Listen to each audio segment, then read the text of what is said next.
ప్రజాభవన్లో UPSC prelims లో ఉత్తీర్ణులైన అభ్యర్థులతో భేటీ జరుగుతోంది. CM Revanth Reddy, deputy CM Bhatti, మంత్రులు హాజరయ్యారు. ప్రస్తుతం సీఎం రేవంత్ రెడ్డి మాట్లాడుతున్నారు. లైవ్ లో చూద్దాం. నియామక పత్రాలు ఎల్బీ స్టేడియంలో ఎక్కడైతే మేము ఉద్యోగ ప్రమాణం చేసినామో అక్కడే వాళ్ళకు కూడా ఉద్యోగ ప్రమాణం చేయించి ఉద్యోగ పత్రాలు 90 రోజుల్లో 30,000 ఇవ్వడం జరిగింది.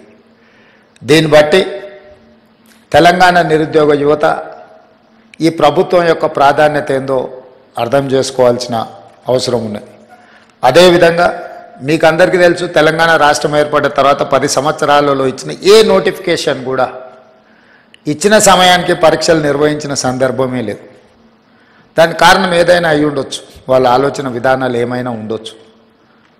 కానీ తీరని నష్టం, యుక్త వయసులో ఉజ్వల భవిష్యత్తును ఆలోచన చేసి కోచింగ్ సెంటర్లలో తిరుగుతూ మధ్యతరగతి దిగువ తరగతి కుటుంబాలు తల్లిదండ్రులు కష్టపడి రూపాయి జమ చేసి ఇక్కడికి పంపిస్తే అమీర్పేట్ చౌరస్తాలను, దిల్సుఖ్ నగర్లను, అశోక్ నగర్లను వివిధ కోచింగ్ సెంటర్ల చుట్టూతో తిరుగుతూ సంవత్సరాల కొద్ది పరీక్షలు వాయిదా పడుతూ సంవత్సరాల తర్వాత పరీక్షలు నిర్వహిస్తే ఫలితాలు వచ్చే లోపల మీరు కష్టపడి చదివిన పరీక్షా కేంద్రాల్లో మీకు ఇచ్చిన ప్రశ్నపత్రాలు అంతకంటే ముందే జిరాక్స్ సెంటర్లలో పల్లి బఠానీల్లాగా అమ్మినప్పుడు ఆ విద్యార్థుల యొక్క బాధ, భావోద్వేగం మేము కళ్ళతో చూసినాం, అర్థం చేసుకున్నాం. అందుకే వచ్చిన ఎంబడే తక్షణమే తెలంగాణ పబ్లిక్ సర్వీస్ కమిషన్ని రద్దు చేసి ఉన్న వాళ్ళందరినీ తొలగించి యూపీఎస్సీ చైర్మన్ కలిసి, ఎందుకంటే ఇన్ని సంవత్సరాలలో ఎప్పుడు పరీక్షలు నిర్వహించినా యూపీఎస్సీ క్యాలెండర్ డేట్స్ ప్రకారము పారదర్శకంగా పరీక్షలు నిర్వహించింది. ఎప్పుడు యూపీఎస్సీ మీద ఆరోపణలు రాలేదు, నిర్వహణలో లోపాలు కనిపించలేదు.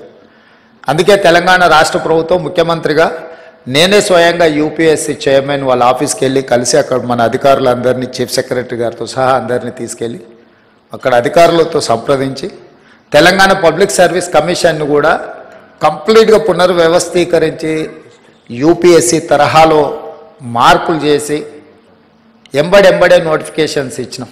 ఆ నోటిఫికేషన్లో భాగంగా గ్రూప్ 1 ప్రిలిమ్స్ కంప్లీట్ చేసినాం, మెయిన్స్కి ఇప్పుడు ప్రిపేర్ అవుతున్నారు. నిన్నటి నుంచి డిఎస్సి పరీక్షలు నిర్వహించడం 11,000 పై పోస్టుల వాటి పరీక్షలు నిర్వహణ మొదలైంది. Group 2 and group 3 November and డిసెంబర్లో పరీక్షలు నిర్వహించడానికి పిల్లలు సహేతుకమైన ఆలోచనతో గ్రూప్ 2 అండ్ 3 సిలబస్ సేమ్ ఉంటుంది. మేము ఇప్పుడు డిఎస్సి పరీక్ష రాసినంబడే గ్రూప్ 1కు ప్రిపేర్ అవుతాం, మళ్ళీ గ్రూప్ 2 ప్రిపేర్ అవ్వడానికి కష్టం అవుతుంది అని అంటే వాళ్ళు చెప్పిన సమస్యలో కొంత విషయం ఉన్నది. కాబట్టి మా బట్టి విక్రమార్క గారు ఎంబడే public service commission chairman Mahender Reddy గారితో మాట్లాడి ఈ విధంగా విద్యార్థులు లేవనెత్తుతున్నారు, ఇందులో కొంత విషయం ఉన్నది, మీరు ఆలోచన చేయండి అంటే తక్షణం పబ్లిక్ సర్వీస్ కమిషన్ కూడా గ్రూప్ 2 పరీక్షల్ని గ్రూప్ 3 పరీక్షలతో పాటు నవంబర్ అండ్ డిసెంబర్లో నిర్వహించడానికి ముందుకు